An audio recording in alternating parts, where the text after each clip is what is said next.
Hello everyone, today we are going to learn about experiment 1। ठीक है, experiment 1 क्या है, एक बताइए आप लोगों को कि किसी तरह का प्रैक्टिकल तो किया नहीं है हमने, बस एक थोड़े ही टाइम में स्टार्ट करेंगे अभी। Let more people join. और जब तक हम देख लेते हैं कि एक्सपेरिमेंट 1 जो है वो किस बारे में है हमारा। So as you all know, it is about familiarization of electrical elements. तो जितने भी लोग देख रहे हैं एक बार जल्दी से कमेंट बॉक्स में यस बोल दो अगर दिख रहा है तो। ठीक है, और साथ ही साथ थोड़ा सा बता भी दो कि फेमिलियराइजेशन से क्या समझते हो आप लोग। तो बहुत सिंपल सा क्वेश्चन है, फिर भी एग्जामिनर से क्या भरोसा, कुछ भी पूछ सकते हैं हमसे। तो नाम से ही क्लियर है, फेमिलियराइजेशन। ठीक है, एक फैमिली में क्या होता है, हम सभी को जानते हैं एक दूसरे को, कौन कैसा क्या है, क्या किसकी कैरेक्टरिस्टिक्स है, क्या कैसा किसका स्वभाव है या नेचर है, हम ये सब जानते हैं। ठीक है, एक फैमिली में। तो अगर हम इलेक्ट्रिकल एलिमेंट्स के फेमिलियराइजेशन के बारे में पढ़ें, इससे क्या मतलब निकलता है कि उनके कैरेक्टरिस्टिक के बारे में जानना, उनके बारे में देखना पढ़ना, क्या डेफिनेशंस होगी, और कुछ एक इलेक्ट्रिकल एलिमेंट्स के बारे में हम इसमें पढ़ेंगे। Just a few more couple of seconds and we will start with the basic viva questions. हम पूरा पूरा डिस्कस नहीं करेंगे, आप लोगों को ही बताना है। Just this video, this premiere consist of about 19 to 20 questions, जो कि वाइवा में इस पर्टिकुलर एक्सपेरिमेंट से पूछ सकते हैं हमसे। ठीक है, तो without wasting any more time let's start. बहुत बिल्कुल बेसिक सिंपल सा क्वेश्चन, कमेंट बॉक्स में जल्दी से आंसर। बेसिक डेफिनेशन से समझो, आपका वाइवा चल ही रहा है, आपसे पूछा व्हाट इज़ करंट, तो क्या बोलेंगे आप लोग? What is current. डेफिनेशन अच्छे से बतानी है, बिल्कुल ऐसा नहीं कि बस चार्जेस फ्लो होते हैं वो करंट हो गया। लिख के आपको बताना है व्हाट इज़ करंट, तो वो क्या होगा? It is the flow of charge per unit time. ठीक है, पर यूनिट टाइम भी हमको बोलना है। सिर्फ हम, मैंने कहा ना, फ्लो ऑफ चार्ज बोल दोगे तो काम नहीं चलेगा। हमने क्या पढ़ा है, Q/T, तो आपको बताना पड़ेगा, या dQ/dt बोल दो उसको। ठीक है, पर यूनिट टाइम बोलना ज़रूरी है। या rate of flow of charge आप बोलोगे तब भी वो अंडरस्टूड है, क्योंकि रेट का मतलब क्या होता है कि टाइम अपॉन में आना ही आना है। ठीक है, तो ये पहला बेसिक सा क्वेश्चन डिस्कस कर लिया, दैट व्हाट इज़ करंट। अब जल्दी से इसका भी आंसर दे दो कमेंट बॉक्स में, that what is electric voltage. Electric voltage क्या होता है अच्छे से, बिल्कुल जैसे हम चाहते हैं कि हमको इस क्वेश्चन के मार्क्स मिले। हमसे किसी ने पूछ लिया व्हाट इज़ इलेक्ट्रिक वोल्टेज, तो क्या बोलेंगे हम डेफिनेशन में, है ना? इलेक्ट्रिक पोटेंशियल की डेफिनेशन पूछ ली, वोल्टेज की पूछ ली, तो क्या बोलोगे आप? पोटेंशियल तो बहुत डिटेल में हम स्टडी कर भी चुके हैं, हमारे लाइव सेशंस में भी और प्लेलिस्ट में भी। ये आपसे एक बेसिक क्वेश्चन है, तो इसका आंसर क्या होगा?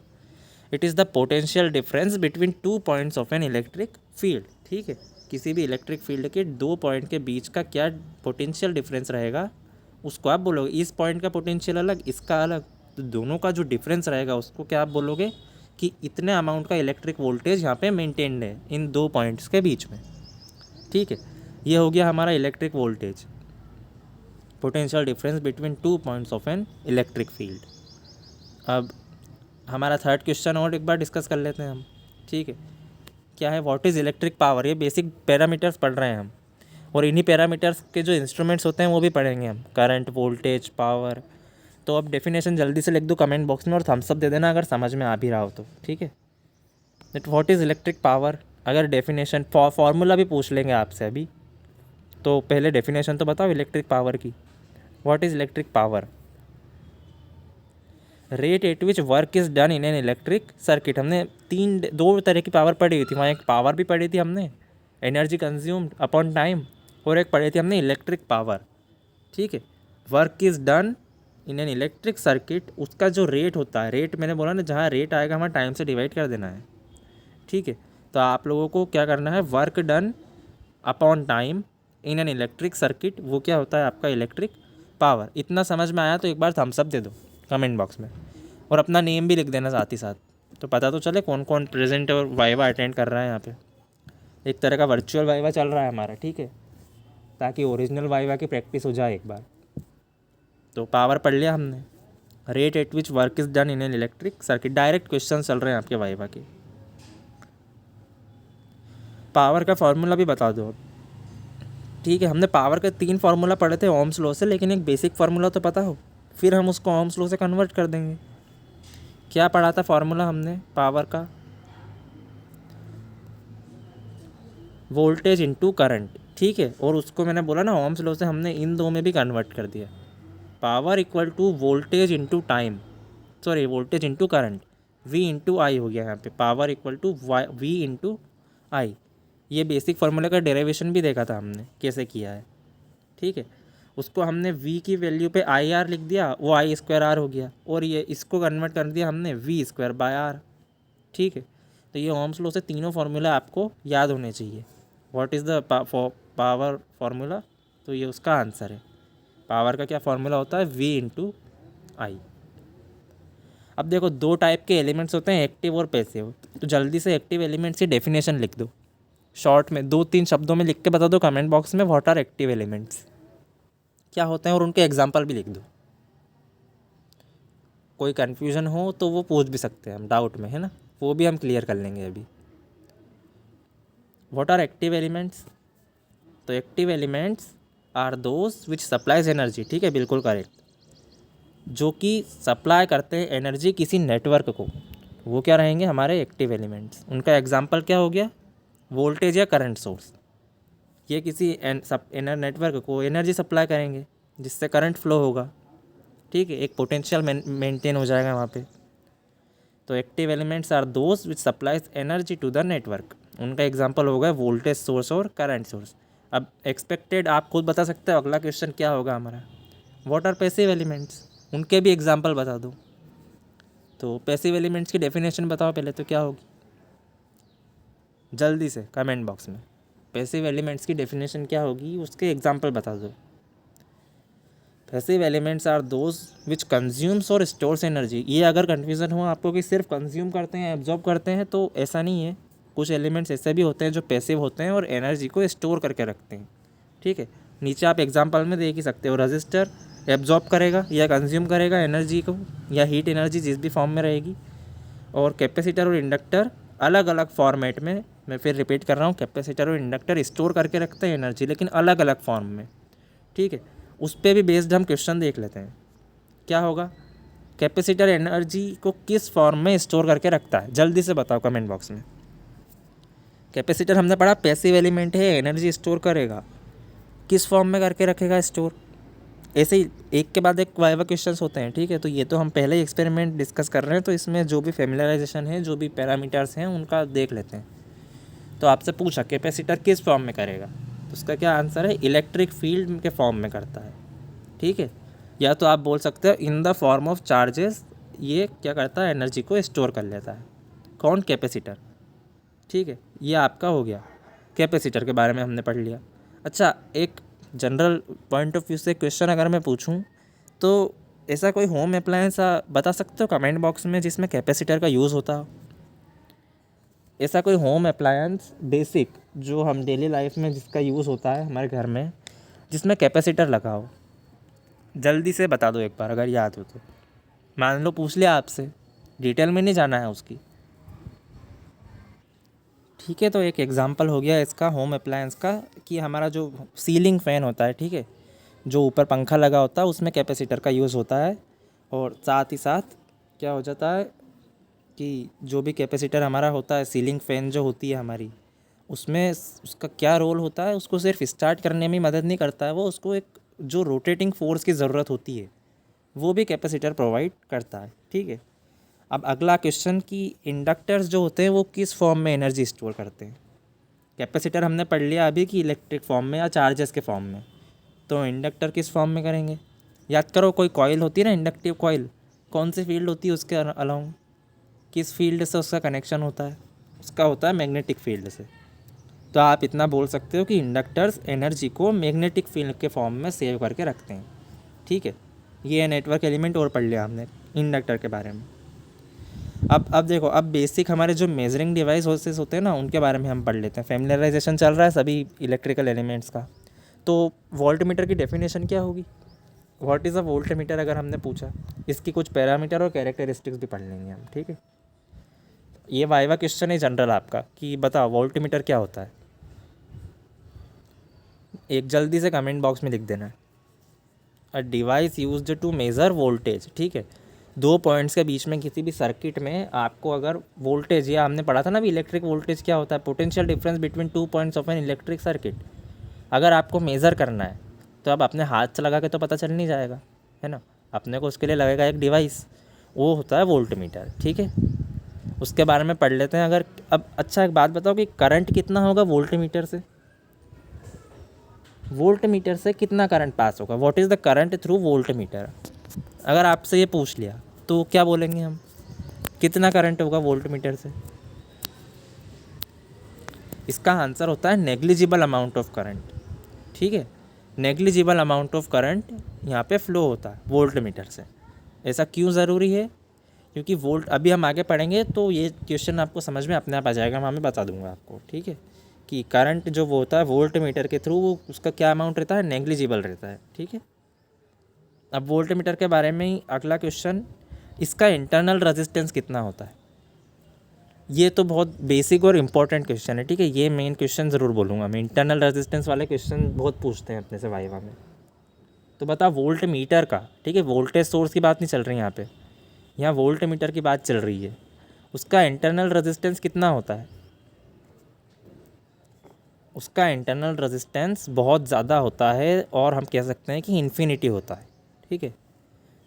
आपने जो बताया कि इन्फिनिटी होता है वो सही है ना। What is the volt meter internal resistance, उसका आंसर है इन्फिनिटी। वो भी क्यों होता है उसको भी आगे डिस्कस करेंगे, और कब डिस्कस कर पाएंगे, जब हमें पता चलेगा किस टाइप का कनेक्शन है।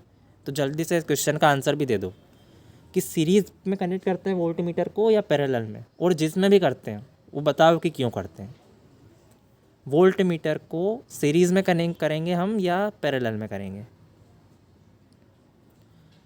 वोल्ट मीटर पैरेलल में कनेक्ट होता है, ठीक है। क्यों कनेक्ट होगा पैरेलल में, एक बार देख लेते हैं।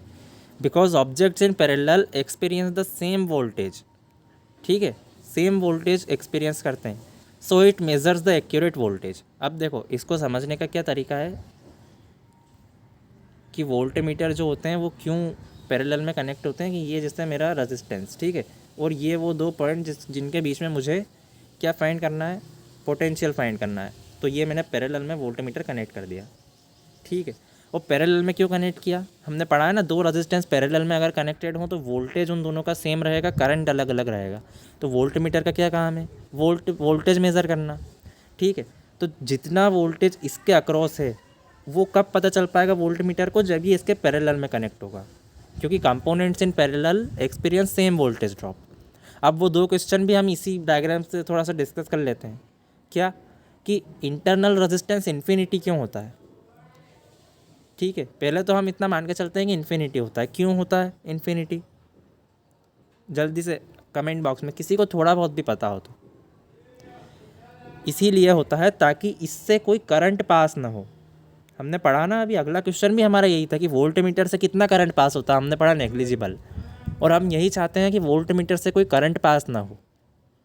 तो अगर मैं चाहता हूँ कि वोल्ट मीटर से मेरा करंट पास ना हो और ये जो भी करंट आ रहा है ये इस रजिस्टर से निकल जाए, क्यों मैं ऐसा चाहूँगा, क्योंकि अगर करंट पास हुआ वोल्ट मीटर से मतलब उसमें रेजिस्टेंस जो है वो थोड़ा कम है तभी पास हो पाया, इसलिए हम उसका रेजिस्टेंस इन्फिनिटी रखते हैं ताकि कोई करंट पास ही ना हो।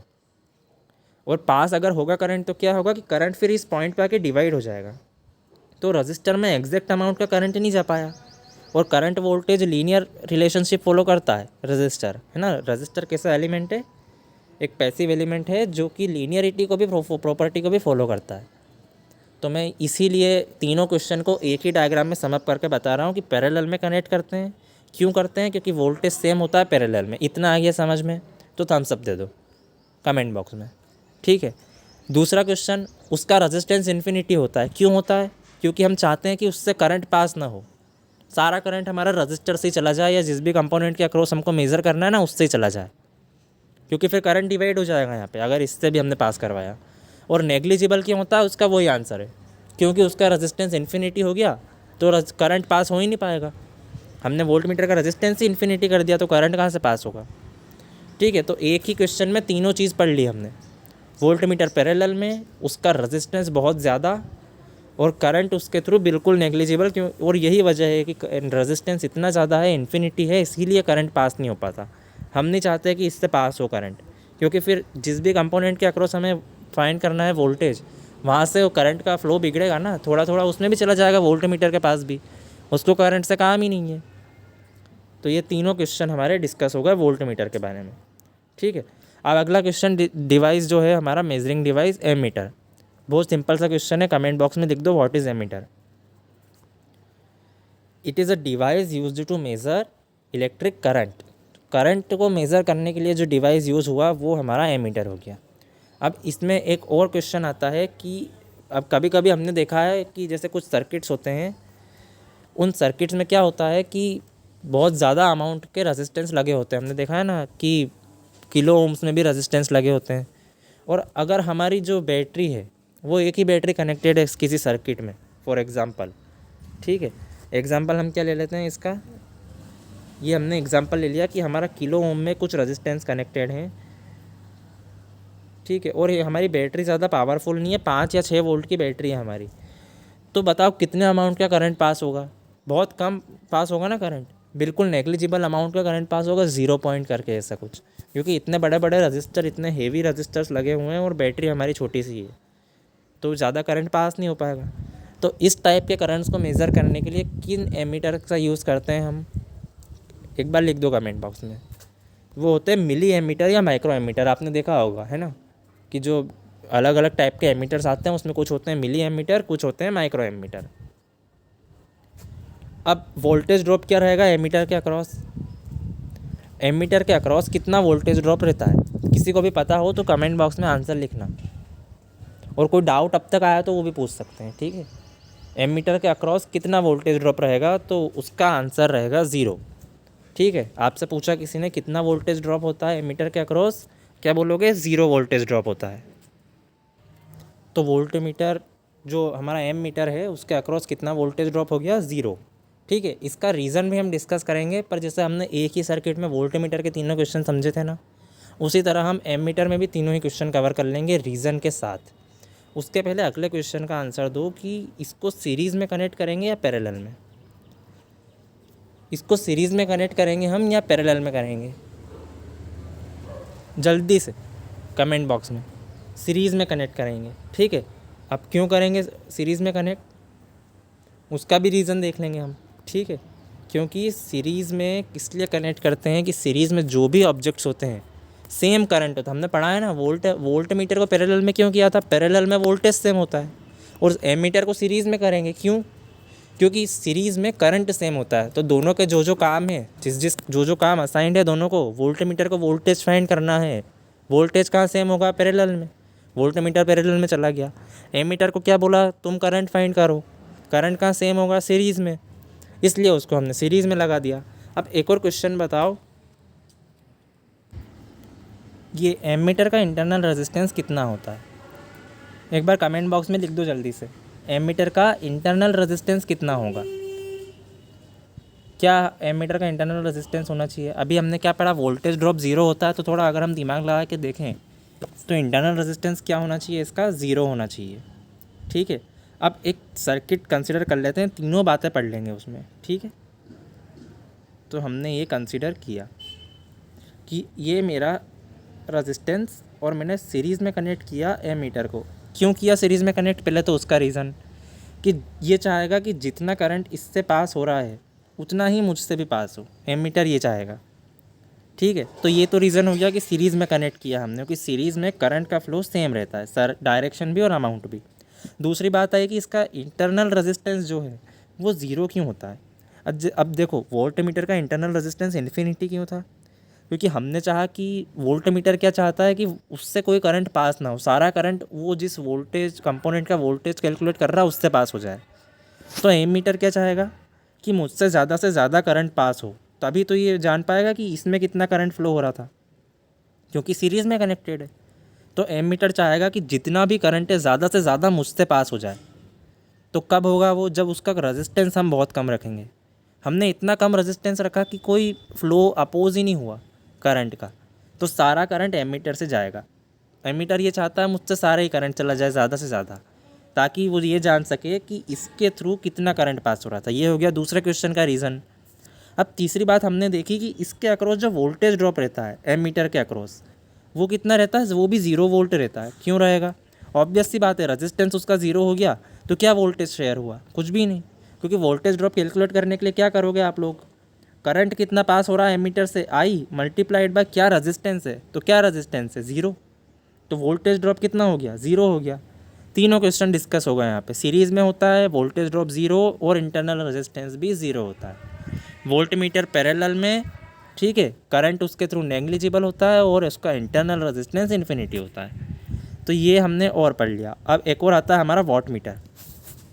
तो जल्दी से डेफिनेशन लिख के बता दो वॉट मीटर की क्या होती है, और अब तक अगर समझ में आया हो तो थम्स अप भी दे देना चैट में। क्या होता है वोल्ट मीटर, उसकी बेसिक डेफिनेशन लिख दो। A device used to find power, या पावर मेज़र करने का काम आता है, ठीक है। इसका प्रिंसिपल क्या होता है, अगर थोड़ा सा भी आइडिया हो किसी को भी तो प्लीज़ कमेंट बॉक्स में लिख देना। थोड़ा नया लग रहा होगा क्वेश्चन, हम समझ लेंगे अच्छे से इसकी वर्किंग भी। ये बता दो वॉट मीटर का प्रिंसिपल क्या होता है। वो होता है इलेक्ट्रोडायनामिक प्रिंसिपल, इतना आपको याद रखना है, ठीक है। अब अगला क्वेश्चन क्या है, इलेक्ट्रोडायनामिक प्रिंसिपल के बाद यहाँ पे ये देखो, ये हम डायग्राम कंसीडर करेंगे वॉट मीटर की वर्किंग के लिए, ठीक है। उसके पहले एक बार देख लेते हैं कि क्या होती है। एक क्वेश्चन है आपसे, what types of coils are connected there in wattmeter. Wattmeter में कौन से टाइप की कॉइल्स कनेक्टेड होती हैं। किसी ने भी अगर कुछ भी देखा हो या समझा हो वॉट मीटर के बारे में कभी, तो कमेंट करके बता दो। पावर के लिए यूज़ होता है यही पता है बस हमको वॉट मीटर के बारे में। देखो हमने वोल्ट मीटर एमीटर के बारे में कितनी सारी चीज़ें पढ़ी, तो वॉट मीटर के बारे में सिर्फ डेफिनेशन से काम थोड़ी चलेगा, कुछ तो पता होना चाहिए ना हमको। तो वॉट मीटर के कंस्ट्रक्शन में दो तरह की कॉइल्स होती है, या तो आप इसका स्क्रीनशॉट ले लो, ठीक है, या नोट कर लो। एक होती है फिक्स्ड कॉइल, एक होती है मूविंग कॉइल, ठीक है। अब हम देखेंगे डायग्राम से समझेंगे किसका क्या काम रहता है। इतना अभी याद रखो कि फिक्स्ड कॉइल के करंट को कैरी करती है, और आपकी जो मूविंग कॉइल होती है वो पोटेंशियल कॉइल होती है जिसका रेजिस्टेंस बहुत ज़्यादा होता है।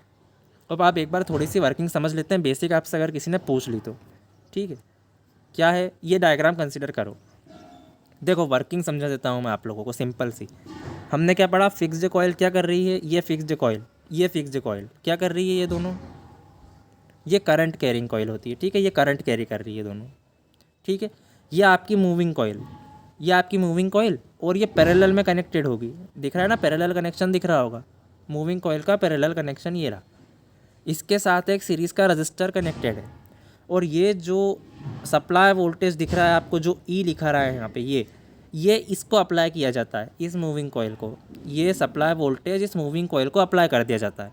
अब देखो वर्किंग क्या होती है कि जो फिक्स्ड कॉइल होती है ना, ये करंट जनरेट करती है, ठीक है, ये करंट कैरिंग होती है, या जो भी करंट पास हो रहा है, और ये जो वोल्टेज अप्लाइड है वो होता है मूविंग कॉइल को अप्लाई, ठीक है। तभी आपके नीडल में डिफ्लेक्शन जो आता है वो पावर के प्रोपोर्शनल होता है। अब मेरा क्वेश्चन है कि ये रजिस्टर जो कनेक्ट किया है, किसी को भी कुछ भी समझ में आ रहा हो तो कमेंट करके बता देना, मूविंग कॉइल के साथ रजिस्टर को क्यों कनेक्ट किया, कोई भी अगर बता सके तो। अगर नहीं पता हो या एक बेसिक सा कोई क्वेश्चन, चलो ये छोड़ो, वॉट मीटर छोड़ो आप, तो ये देखो, ये कोई हमारा सर्किट लगा हुआ है ना, आपसे अगर किसी ने मान लो पूछ लिया कि जो रजिस्टर होते हैं वो क्या करते हैं, करंट के फ्लो को अपोज करते हैं, तो ऐसी चीज़ को हम लगाए ही क्यों हमारे सर्किट में जो करंट को फ्लो नहीं होने देती। अब क्या रीज़न दोगे इसका आप। क्या होता है जब आपका करंट फ्लो होता है तो हीट जनरेट होती है, ठीक है। और हमने क्या पढ़ा, रजिस्टर कैसा एलिमेंट है, पैसिव एलिमेंट है, तो वो क्या करता है, वो अब्जॉर्ब कर लेता है उस हीट को, तो आपका सर्किट या जो भी कंपोनेंट है या जो डिवाइस है वो डैमेज होने से बच जाता है। क्योंकि जब भी कोई सर्किट वर्क करता है तो हीट एनर्जी वगैरह ये सब भी तो काम आएंगे, सिर्फ ओम्स लॉ थोड़ी फॉलो होता है। तो अब देखो यहाँ पे ये करंट फ्लो हो रहा है, ये करंट फ्लो होते होते यहाँ मूविंग कॉइल पे आएगा। अब यहाँ क्या होगा, टेम्परेचर इंक्रीज़ हो जाएगा, हीट जनरेट होगी करंट के फ्लो होने से। उसके लिए हम रजिस्टर का यूज़ करते हैं सीरीज़ में, ठीक है, ताकि ये अब्जॉर्ब कर ले और डैमेज ना हो वोल्ट मीटर में, वॉट मीटर में, ठीक है। अब वर्किंग क्या रहेगी, फिक्स्ड कॉइल यहाँ पे लगी है, ये यहाँ पे लगी है, ये दो मैग्नेटिक फील्ड जनरेट करेगी, ठीक है। ये दो मैग्नेटिक फील्ड यहाँ पे जनरेट हुई, और हमने पढ़ा है जब भी मैग्नेटिक फील्ड में किसी को आप कंडक्टर को प्लेस करते हो, ये हमारी नीडल, ठीक है, ये मूविंग कॉइल से कनेक्टेड हो गई, तो वो डिफ्लेक्ट करती है। इसीलिए ये आपका जो डिफ्लेक्शन होता है वो इसी कारण होता है। देखो ये ऊपर डिफ्लेक्शन होगा जितना भी पावर रहेगा, और ये डिफ्लेक्शन किसके प्रोपोर्शनल रहेगा, पावर के प्रोपोर्शनल रहेगा। तो ये वॉट मीटर की वर्किंग अगर समझ में आई तो यस लिख देना, या कोई भी डाउट हो अगर इससे रिलेटेड तो पूछ लो, ठीक है। फिक्स्ड कॉइल मैग्नेटिक फील्ड का जनरेशन करेगी, दो दो पार्ट में डिवाइडेड है तो दो मैग्नेटिक फील्ड जनरेट होगी, करंट कैरिंग होती है ये। मैग्नेटिक फील्ड और करंट का तो बहुत प्यारा रिलेशन हमने पढ़ा हुआ है, बहुत मोहब्बत है उनमें, ठीक है। तो जैसे ही दो मैग्नेटिक फील्ड जनरेट हुई, यहाँ पे ये नीडल ने डिफ्लेक्शन किया, तो यही वर्किंग होती है वॉट मीटर की, ठीक है। इतना समझ में आ गया होगा आपको। अब अगला हम देख लेते हैं लास्ट मल्टीमीटर के बारे में। तो नाम से ही क्लियर है मल्टीमीटर क्या होता होगा, करंट कमेंट बॉक्स में लिख के बता दो एक बार, व्हाट इज़ मल्टीमीटर, और उसका यूज़ भी बता देना अगर पता हो तो, या कहाँ हम किन पर्पज़ के लिए यूज़ करते हैं उसको। मल्टीमीटर क्या होता है, मल्टीमीटर एक ऐसा डिवाइस होता है जो सेवरल मेज़रमेंट फंक्शंस को, ठीक है, क्या बोल रहे हैं हम यहाँ पे, सेवरल मेज़रमेंट फंक्शंस को एक ही यूनिट में कंबाइन कर देता है। मतलब एक ऐसा डिवाइस, कि एक ऐसा डिवाइस जहाँ पे मुझे क्या मिल जाए, वोल्टेज भी मिल जाए, मुझे करंट भी मिल जाए और मुझे रेजिस्टेंस भी मिल जाए। ये एक ऐसा डिवाइस होता है जो मुझे वोल्टेज भी दे देता है, करंट भी दे देता है और रेजिस्टेंस भी दे देता है सिंगल डिवाइस में।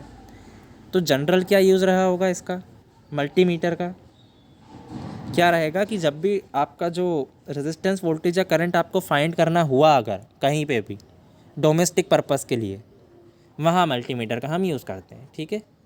तो यहाँ पे ये आपका ख़त्म होता है, और कोई भी डाउट हो अगर तो पूछ लो, अदरवाइज़ हम इस सेशन को अब एंड कर सकते हैं, ठीक है। तो अगले प्रैक्टिकल में हम KCL को डिस्कस करेंगे। जब तक के लिए बेस्ट ऑफ लक।